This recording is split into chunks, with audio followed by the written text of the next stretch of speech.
And good morning. Welcome into the Wealth Guardians radio show. Hope you're having a great weekend so far.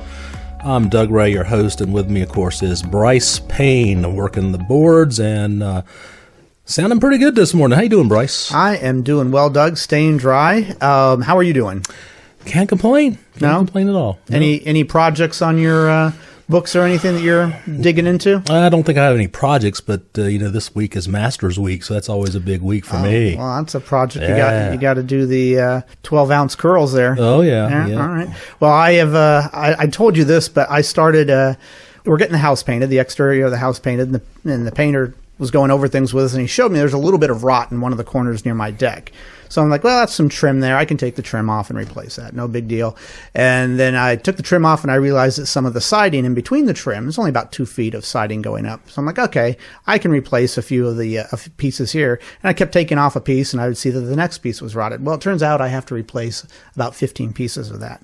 So I figured out how to take those out without damaging the upper piece. That was a project. And then I saw that the plywood underneath was rotted out a little bit.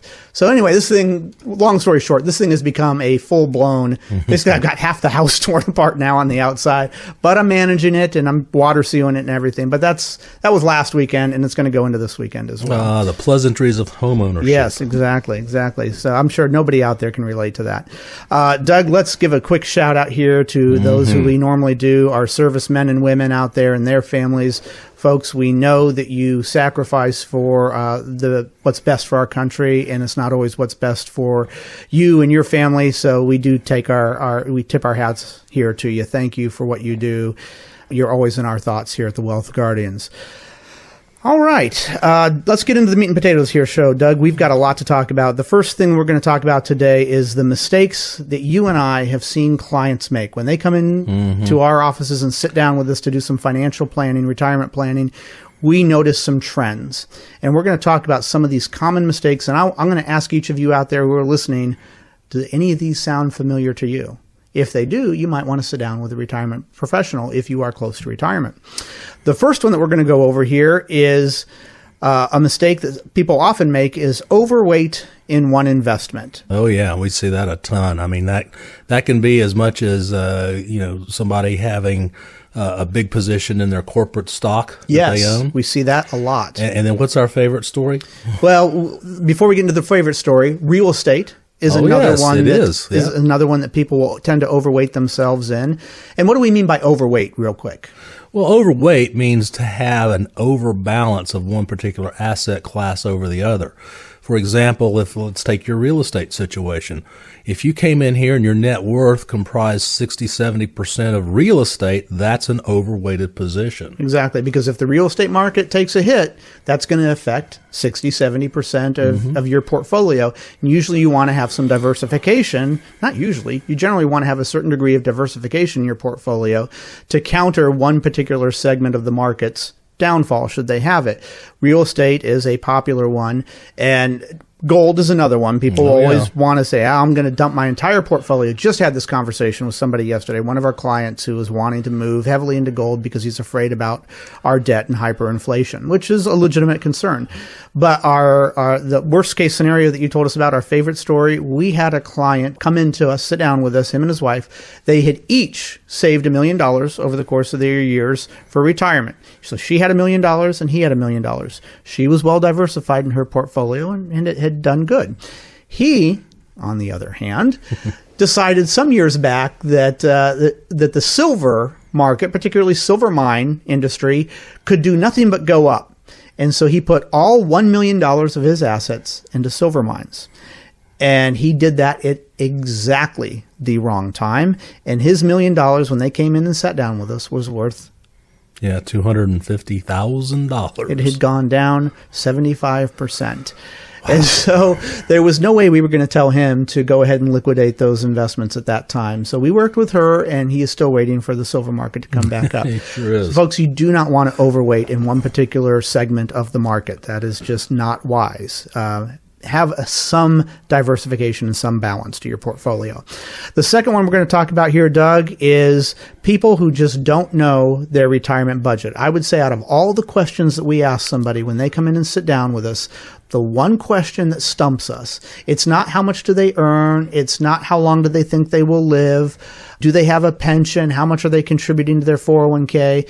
The one question that they don't know how to answer more often than not is, how much do you need on a monthly basis in retirement to live the type of retirement that you want? And that is the most critical data input into our entire retirement planning software, because the entire plan revolves around that one question. What is your standard of living? Yes.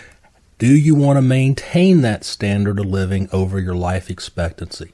And that's how you build out a retirement plan. So if you don't know what you're spending, you need to. Everything else is going to be for naught. Exactly. And we can't tell you, hey, you can retire now, or you need to work 2 more years or 5 more years or 10 more years until we have that number. And sometimes people will say, we've literally had people say, well, let's just plan somewhere between $2,000 and $4,000. That's like telling your doctor, you go into your doctor and says, well, where does it hurt? Well, somewhere between my ankle and my abdomen. Yes, that's exactly That's not very accurate. We need to pin it down a little bit more than between $2,000 and $4,000. But we do see people come in here where their budgets are $1,500 and they've done an accurate job. We know that that's true. And other people come in here and want to spend $10,000 a month in retirement. Power to them. If they've done a good job of savings, then they should be able to do that. But we need to know that number, and you need to know that number as well. The next one, Doug, that we see mistakes that people make is someone will take Social Security as soon as they are eligible. They'll file for their benefits as soon as they're eligible, even if they don't need that additional income right now. Yeah. Most people say, oh, I'm going to get it before it's gone. I'm worried about it being gone. Or there's some people say, it makes sense if I take it sooner, the longer I live, the more I'm going to get. Well, let's look at A first. You're going to get your benefit. I've seen so many different fixes to Social Security. They're going to get it fixed. So don't worry. If you are close to Social Security age now, do not worry. You're going to get your benefit. Now, if you're 55 and younger, there's going to be changes, no doubt about it. So don't worry about that. Don't let that be the decision-making process. That's not a legitimate reason to alter your filing strategy, right? The other thing about filing as soon as you turn 62, that's a misnomer. Because you get delayed credits in Social Security, most of the time, waiting as long as you can over your life expectancy is going to give you the most money. Now, there's plenty of reasons why you might want to file earlier, but that's not one of them. That's not one of them. Absolutely. So let us have a Social Security conversation with you and help you figure out what strategy, because there's a lot of different ways to file for Social Security. And let us help you figure out what strategy makes the most sense for your specific situation. Speaking of Social Security, Doug, we have some seminars coming up. We just got done with our tax of 2021 seminars, and those went very well. We had great turnout for those. It was the first time in a while we'd sat down with doing a seminar in person. We were happy to see that. But now we've got in April coming up some Social Security seminars. Yeah, and we haven't done a Social Security workshop in about 6 months, so it's high time we do one. So, folks, put this on your calendar. It's April 22nd and 27th at 6:30 p.m. If you want to register, 2 ways to do that. Call us at 336-391-3409 or go on thewealthguardians.com, click on the events tab, and you can register right there. Absolutely. We do this seminar generally about 2 to 3, maybe 4 times a year, and we always have a good turnout for it, and the feedback is always great, that people learn a lot about that they were going to do something wrong. And what's our worst case scenario that we talk about that one, Doug, is we had a couple in here a couple of years ago. They weren't married and they were ready to file at age 70 for Social Security. And they didn't realize they had both been married before, and they didn't realize that they could have filed for ex-spousal benefits for the last 6 years, and they missed out on over $100,000 together that they can't get back. So let us help. You don't want to make that same mistake that they made, folks. So let us help you with that. All right, moving on to the next one. Mistakes that we see people commonly make in retirement planning. not knowing about Roth conversions, Doug. Yeah, Roth conversions is one of the greatest tax-saving vehicles you can do. Stay tuned for the second segment because we're going to be talking about taxes because that is top of mind right now with Biden's new tax proposals, the infrastructure bill, and all that.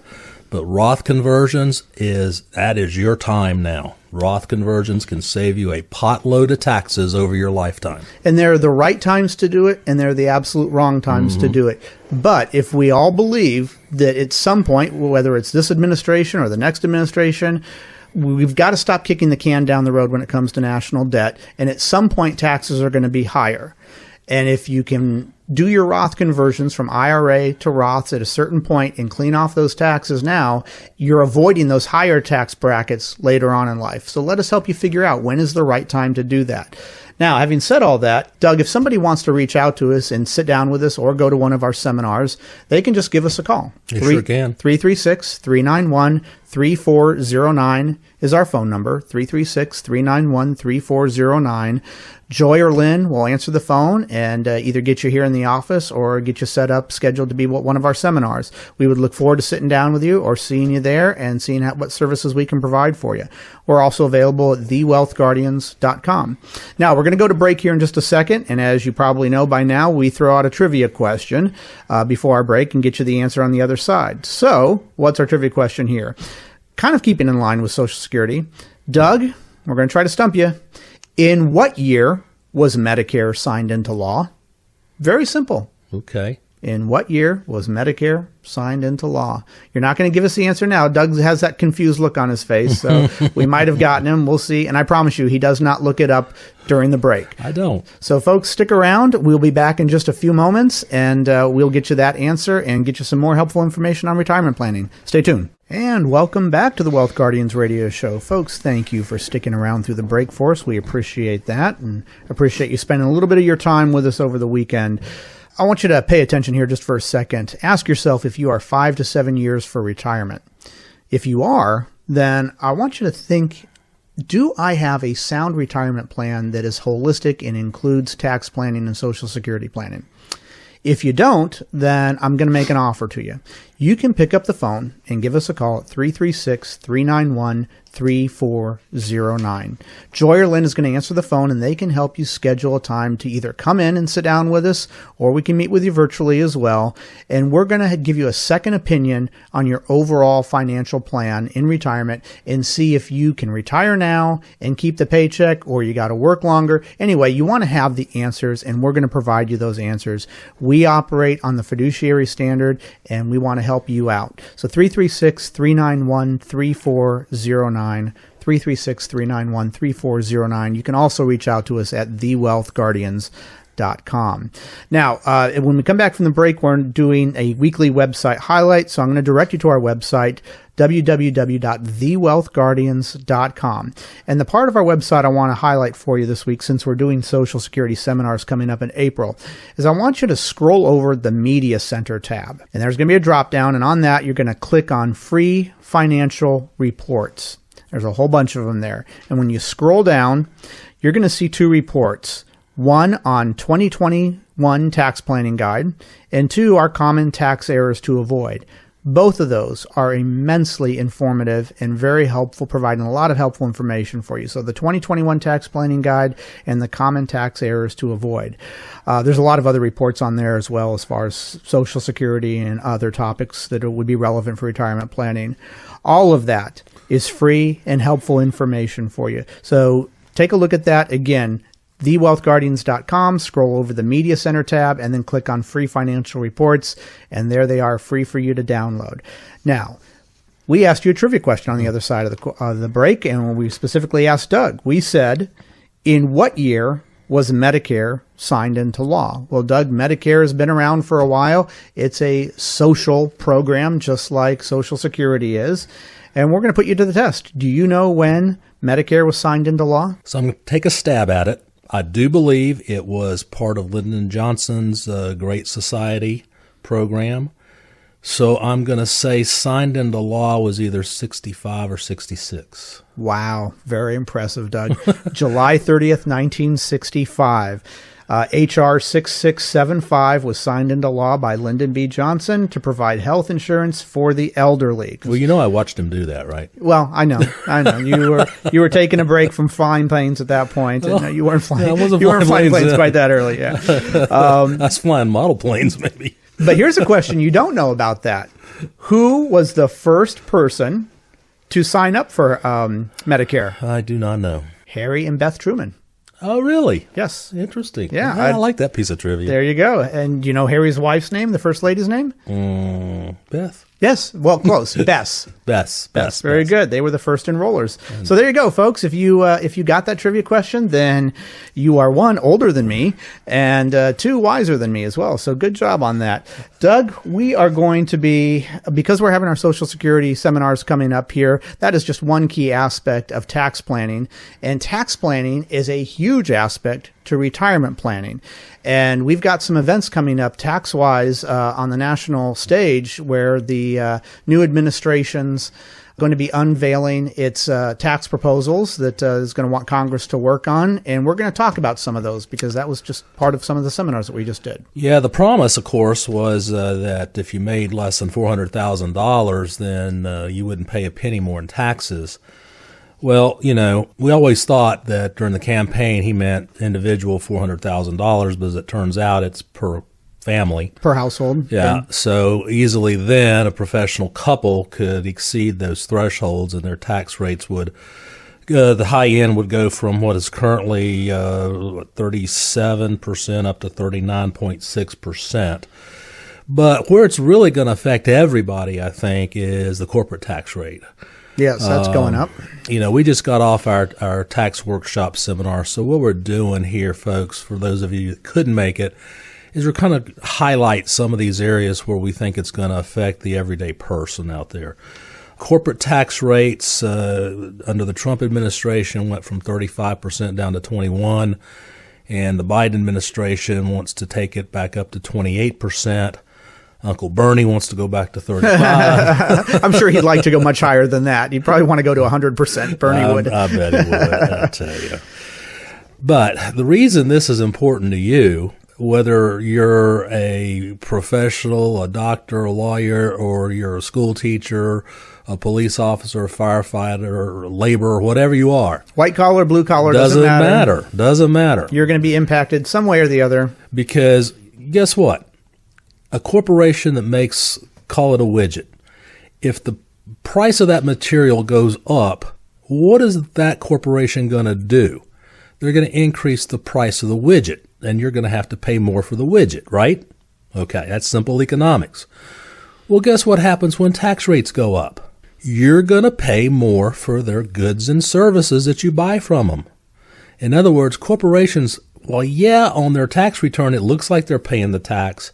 They're not. You are paying their tax. You and I, don't leave myself out, we're paying the tax for them. Makes sense. Pure and simple. Trickle down. Absolutely. Okay, here's another one. Right now, long-term capital gains taxes have a special tax treatment. So do the ordinary dividends you get off of common stock from companies. Can be anywhere from a 0 tax to 20%, depending upon whatever your tax rates are. Well, this is the proposal now. Now, this one most people don't have to worry too much about, but if you make over $1 million, then you're going to have basically a 39.6% top marginal rate on long-term capital gains and ordinary dividends, just exactly like, income. And here's the other thing. When you have a situation where you pass away and you have highly appreciated assets like stock or real estate, the beneficiary gets to step up in basis. So let's take an example. Let's say you bought a stock for $10. It was worth $100 on the day you passed away. Well, your child, if that's who you bequeathed it to, they get that stock and their cost basis is $100. So they could turn right around and sell it and not pay tax on it. Well, the proposal is to eliminate that step up in basis. Entirely? Yeah, entirely. That's the biggest change that I've heard so far. Yeah, that's a tough one. One of the ones that really concerns me and I think may concern a lot of folks out there, because there's a lot of you who listen to this show who own a small business, even a mid-sized level business. Some of you out there are farmers. Right now, every one of us, every citizen of the United States has what we call an estate tax exemption. It's an $11.5 million exemption, meaning that your net worth, everything you own, has to go over $11.5 million before an estate tax is applied to it. Now, that's commonly known as the death tax. So in the Biden's tax planning proposal, they want to take that from 11.5 and take it back to the 2009 level of $3 million. And then anything over $3 million is taxed at 45%. So if you own a small business out there that's worth $10 million and you pass away, then, or I should say, the last spouse passes, because that's when the estate tax is levied. 9 months after the day the last spouse passes, the estate tax is due. So in a $10 million business, you have a $7 million excess over the estate tax exemption, which will be taxed at 45%. Do the math. That's over $3 million. Yeah. Okay. What does that mean? What's going to happen? Do the children, the beneficiaries of that business, do they probably have $3.5 million lying around to pay Uncle Sam? Uncle Sam doesn't want a widget manufacturer. He doesn't want a tobacco farm.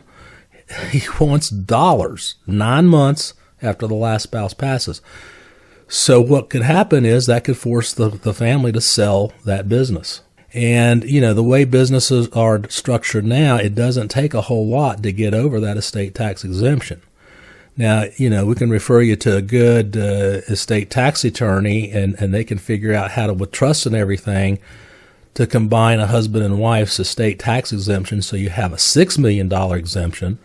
But still, that's going to be something that's going to, I think, have a long-term negative impact. I don't see how it wouldn't. The other way it's going to affect you, I can't see how in the world these excess taxes are going to be good for the economy and thus the stock market. So if you have money in a 401k plan, you have money in your company stock, I think lurking out there may be a very nasty correction, because, the economy is going to boom now. Coming out of the pandemic, people have a lot of pent-up demand. But give it a year and let these taxes settle in, I'm not optimistic. Yeah, it might, if they enact it too soon or too heavily, whatever they end up passing, we're fragile right now. There's people have accumulated a lot of debt over the last year due to unemployment or whatnot.